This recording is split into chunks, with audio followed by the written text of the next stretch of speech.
Et place précisément à présent aux réactions de la presse américaine suite à ce premier débat électoral entre le locataire de la Maison-Blanche et le candidat démocrate. Et c'est Mounira Lourzel qui nous a rejoint et qui a fait pour nous le tour de la presse outre-Atlantique. Bonsoir Mounira. Bonsoir Nadia, et c'est un tour de presse qui en dit long.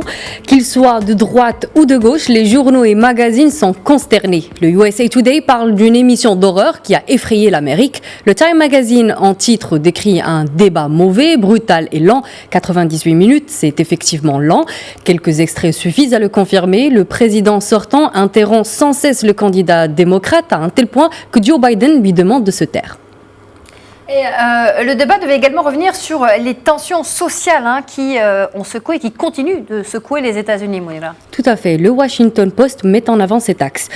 Donald Trump a refusé de condamner les suprémacistes blancs et les membres de milices armées. Au lieu de prendre position, la question du médiateur était claire. Il s'est adressé à un groupe d'extrême droite qui s'appelle Proud Boys. Il leur a seulement demandé de rester en retrait et il est revenu à la charge accusant la gauche et l'Antifa, comprenez les groupes antifascistes.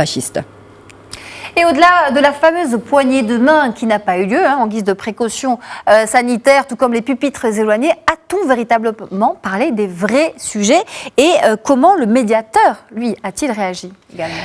Rôle très difficile du médiateur, très difficile d'être journaliste dans ce cas-là. Chris Wallace a été épinglé par The Nation, un hebdomadaire américain de gauche. Pour le magazine, l'attitude de Trump a été encouragée. Elle a encouragé la faible modération. The Nation l'accuse d'avoir posé des questions plutôt à droite qu'à gauche, comme lorsqu'il demandait si les manifestants doivent être poursuivis.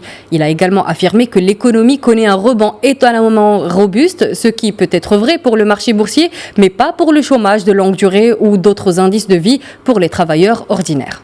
Alors justement, dans ce contexte, qu'en pensent ces travailleurs ? Nous allons voir un reportage de Libération, un reportage depuis Houston, au Texas.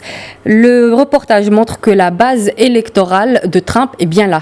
Quand il dit qu'il a profité des lois votées par Joe Biden pour optimiser ses impôts, certains rient franchement. Il est resté fidèle à ce qu'il était. D'autres adhèrent complètement aux théories conspirationnistes. Ils croient dur comme fer que le Covid, Black Lives Matter et l'Antifa ont été créés de toutes pièces. Soulagement à la chute de ce reportage, d'autres sont incrédules devant toutes ces réponses et confient secrètement qu'ils vont voter Biden. Merci Mounira pour ce tour d'horizon de la presse outre-Atlantique sur ce débat entre Joe Biden et Donald Trump.